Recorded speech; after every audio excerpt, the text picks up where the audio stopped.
Hi, best friends. I'm Tabby. And I'm Caitlin, and today we are discussing My Evil Mother by Margaret Atwood, which is a cute little novella, short story, if you So will. cute, so charming. I'm going to kick us off by reading the description from Goodreads. Life is hard enough for a teenage girl in 1950s suburbia without having a mother who may or may not be a witch. A single mother at that. Sure, she fits in with her starched dresses, string of pearls, and floral aprons. Then there are the hushed and mystical consultations with neighborhood women in distress, the unsavory, mysterious plants in the flower beds, the divined warning to steer clear of a boyfriend whose fate is certainly doomed. But as the daughter of this bewitching homemaker comes of age and her mother's claims become more and more outlandish, she begins to question everything she once took for granted. So she's definitely a witch, but we don't know that for sure. I thought Remains to be seen. that was one of my favorite things about this book because, like, I interpreted it as she's not actually a witch, No, but she's just literally fucking crazy. everyone thinks she's a witch. So it's like she has all of the cons of being a witch, like all of the social like Yeah. connotations without any of the benefit, really. Like none of the magic being real. Yeah, she's just a little bit kooky. As she got older, you know who I pictured her as? Who? Moira Rose. Oh, that's such a good fan cast Yeah, for my evil like mother. that is exactly who like I picture, especially anytime she would talk about Miss Scace. Oh my God, Miss Scace. I That was like, was oh so yeah, funny. that's her. That is Um, such a good like mental image. I wish that I didn't really have one, I guess, when I was reading, but that's yeah. perfect. So what did you rate the book? Okay, so I rated this little story a 9.5 out of 10. I thought it was like so cute, the perfect length for what it was. Really, I guess like the only thing that didn't make it a perfect 10 out of 10 for me was I got kind of pissed at the end with how her teenage daughter behaved. I was like, "Oh my God, she's pissing me off," and I really hated it. So I gave it a 9.3 out of 10. And like I said, I was so charmed by this book, but the ending of it, like it was a little lackluster, I think, for me. And just the way it ended too, I was just like, your kid's a little piece of shit. And I also like know. just the way like it ends, I'm like, oh, okay. Yeah. Bummer. Like I liked the ending, but I did feel like it was lacking something. And I guess I don't really know what I would change about it, but I I think just didn't like it. yeah, something just felt like a little bit like something was missing. It's But just a overall, feeling. fantastic book. Really liked it. Yeah, Novella. same. I guess it's a I don't short story. Short story. Yeah, because I think it was like 30 some pages, which I guess a novella is probably, Longer than that. I guess they probably measure by word count, not pages. I think I And would just call it like a short creative story. yeah. The Either way. characters in this book are limited, of course. We have like the main character who's the daughter. With her like being a teen at the beginning of the book, I actually really did feel for her. Yeah. Like she didn't fit in at school because everyone knew her mom was crazy and she kind of had like some things with her peers going on and I just felt bad. Like she was angsty. She just wanted to fit in. She just wanted a normal home life and she didn't have that.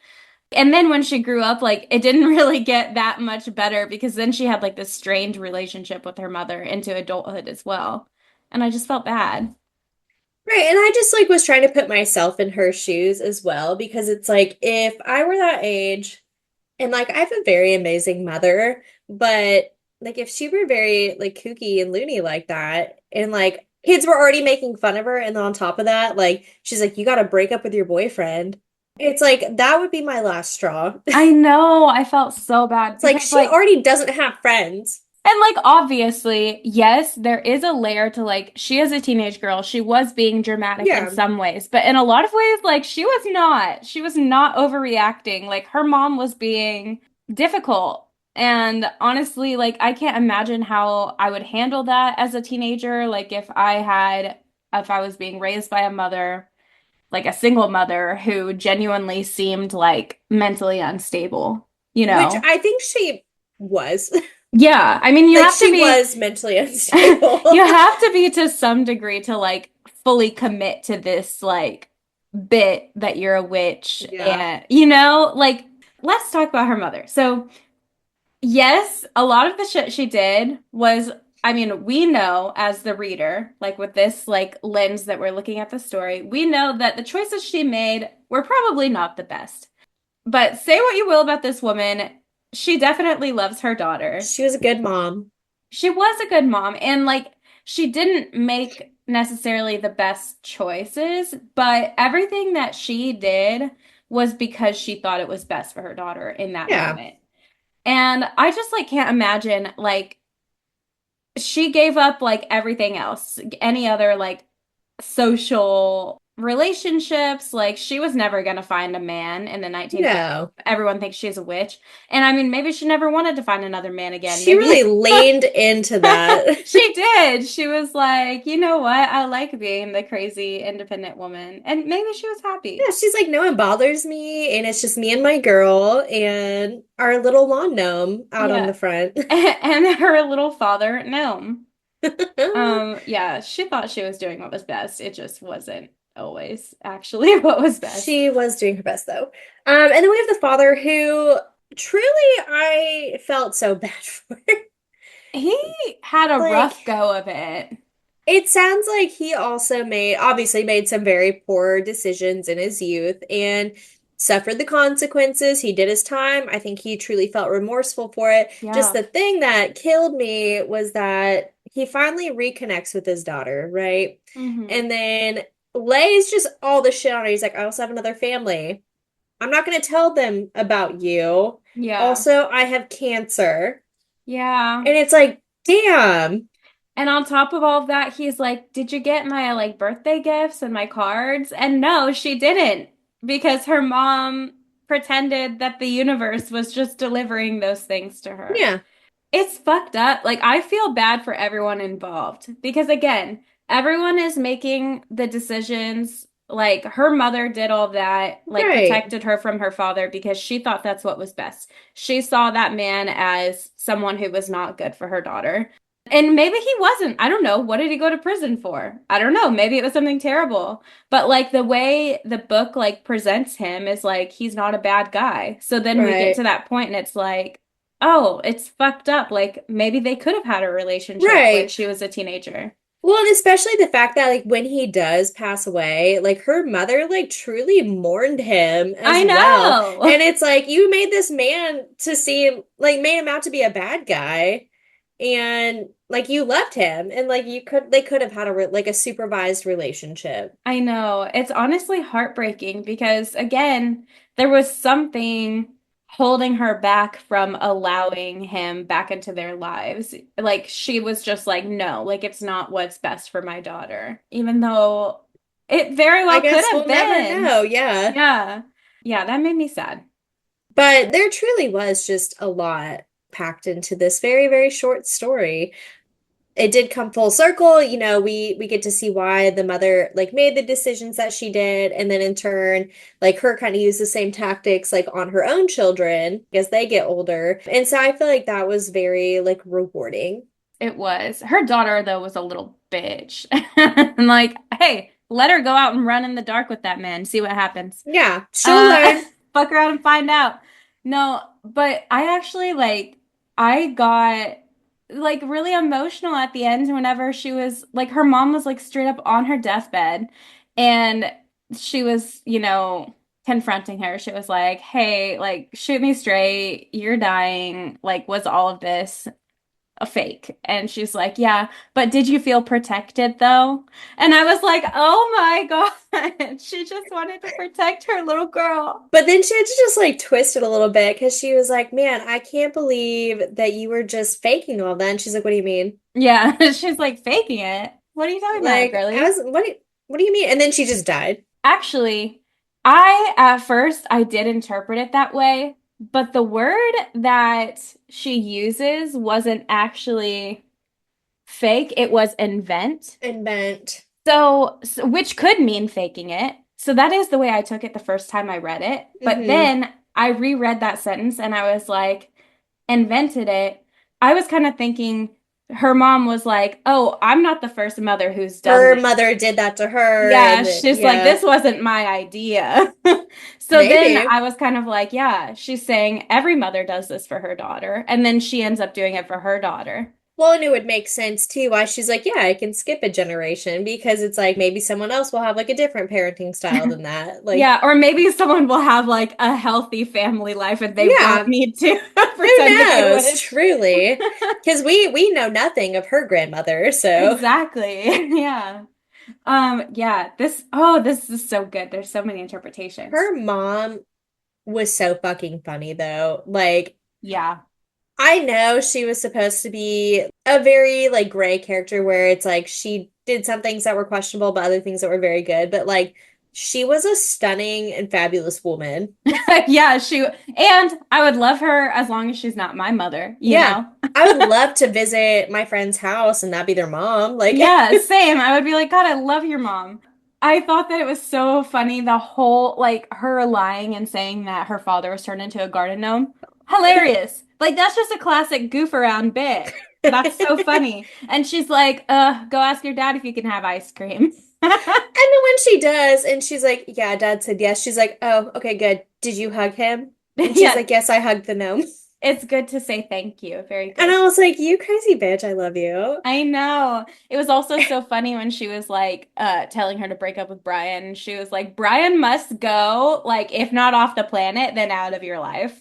And you know what? She read Brian for filth because Yeah. even though like I don't think she could see the future truly, she knew Brian was going to make very poor, questionable life choices in the future. And And he sure did. enough, he did. See, a mother always knows. The thing that was cracking me up, and I know like her father's funeral is kind of like what kickstarted her mom's like decline, like physically and Hmm. mentally. But the thing that like made me laugh was when she was like, and my mom was crying, and you could see the mascara streaks down her face. I'm like, and she's like, but wait, my mom doesn't wear mascara. I'm like, she Hmm. wore mascara to that funeral to be Just to dramatic. cry. Yes. And the thing is, like, I love that dramatic flair about her. It's like, it's so on in character for her. Because, like, whenever they would have their big fights, and she would be like, don't make me point. Like, because, like, she told her that every time she points is like how Yeah, she casts her spells. Like, everything about that woman was so, like, Moira Rose coded. yeah. I love her. I think the best thing that came out of this book was her beef with Miss Scace. Miss Scace. Okay, so If that she was ever so catches funny. you, Miss Scace. And when she was like telling her daughter the stories about like them and their youths, and she's like, yeah, well, some people collect stamps. She used to collect penises. Many of us did back in the day. And she was straight up leading her daughter to believe that like magically they removed the penis and like Mhm. physically collected it. And like straight up the cops had to be called and she had to be forced to return his penis. But I was like, is this her creative way of being like Miss Scase was a little hoe back in the day, and maybe she Yeah. like stole her man or something, and that's why they had beef? Yeah, no, she definitely stole her man. Hmm. But I think even more to that, what's funny is that she was like, this war started centuries ago, back when I was burned at the stake because of Miss Scase, and we have been reincarnated into these bodies for years now just to be put on this earth to beef. She was nothing if not committed, Yeah. like to her stories and to her daughter. My God, when she was like, yeah, she flies out your window and she steals our mushrooms. Watch out for that bitch. And I was like, damn, okay, okay.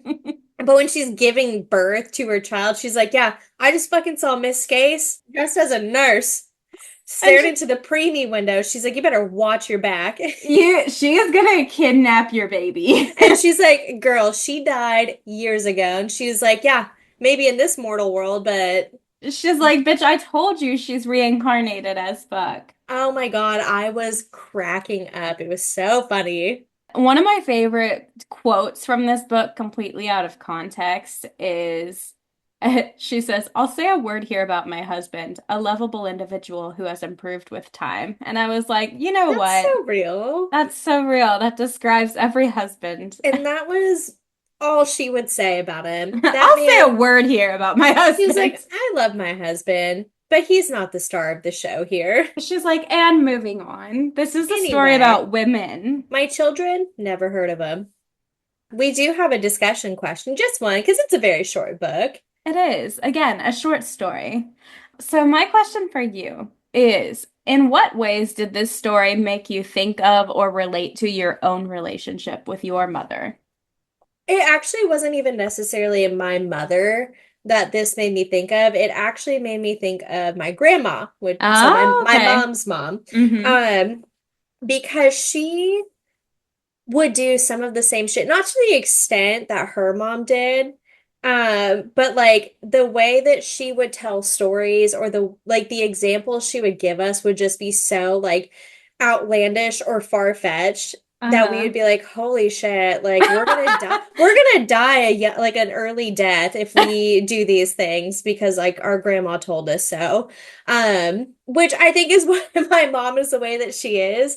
But yeah, no, she would just do very similar things like that. She'd be like, if you do this, you're gonna die of pneumonia, or if you do this, like blah blah blah. And so like she was trying to like teach us life lessons in a way that wasn't like going to scare us, but it was something that we would remember because of how crazy it was. Yeah, that's so funny. Like the way that you describe it too is kind of like it fits into that, it skips a generation type Yeah. thing with it being your grandma. And I feel like in my like personal like life experience, Mhm. the mother in this book does not remind me of my mother specifically. Yeah. But there are some things that I think, like in general, the themes are similar. This made me think of something like it's very tangentially related, but with this whole like concept of mothers like doing these things to make their children's lives easier, and especially their daughters. I remember in like middle school, I think it was, I really was not feeling like up to going to this like party, and it seems like such a small thing, but I really did not want to hurt whoever's feelings it was. Like, I did not want to tell them I didn't want to go. And I didn't want to be embarrassed and be like, I'm just like not feeling well, you know? And so my mom was like, you can just tell them, blame it on me. Like, just tell them I said no. And I was like, oh my God, like I can do that. Like, my mom can like fall Okay. on a sword for me. And she was like, yeah, like, of course. I don't know why that was such a formative thing for Like me. that's the coolest shit I've ever heard. I was like, oh my God, my mom will literally, she'll let my friends think she's evil so that I don't Mhm. have to. And I was like, wait, that's so selfless. You're such a good mom, Sandy. It's so funny though, because like at age 12, I seriously, like, I was like mind blown. Oh my God, like my mom would do anything for me. My mom would let my friends think she's not cool. That's a good mom right And there. That's a that's good a mom. good mom. No, but That's like, it hilarious. also, in a less like cutesy way, it did remind me of like my aunt because she is actually Yeah. mentally unstable. But I'm sure she maybe imparted, maybe indirectly, some life lessons. Oh, she sure did because she was like a second mother to me. Yeah. And so for some context, like to everyone on the podcast, my cousin and I are just a few weeks apart. So we're like always together, kind of like siblings. And I spent a lot of time over at his house growing up. And like his mom is my mom's sister, and she is much less sane. And so this story did remind me of her in a lot of ways, just like from the whole mentally unstable standpoint. Hope Everyone's she's doing got one of well. those relatives, you know? Everyone's got one. Everyone's got Yeah, one. and she probably did in similar ways to what your grandma did, would like tell stories and be like, and that's why you don't do this because like, you'll die. Like she probably did do that. I can't think of a specific example, but that's very on brand Yeah, for her. absolutely. But that wraps up My Evil Mother by Margaret Atwood. Again, just a very cutesy short story. 10 out of 10 would recommend reading. Join us next week as we discuss the third book in the Devil's Night series, Kill Switch by Penelope Douglas. And I will say, these have all been pretty dark. so far. I feel like Kill Switch is just going to continue down that trend. They just actually get darker and darker, and I don't know how. Uh, It is interesting to me because it's just been like slowly like building up and like getting just when scarier and I'm like, the scarier. shock factor can't be worse. She throws something in, and I'm like, holy shit. She really goes for it, I'm telling you. And the week after we do Kill Switch, we are going to be discussing Conclave, which is a novella from the Devil's Night series, so also by Penelope Douglas. So we've got a little bit more darkness before we can see Got the some light. reading to do. It's actually all going to be Devil's Night from here on out until we start our Thanksgiving treats. Yeah, until the holidays, the winter holidays. So yeah, go ahead, get started on Kill Switch if you haven't already. We'll talk to you next time, and as always, Let's get lit.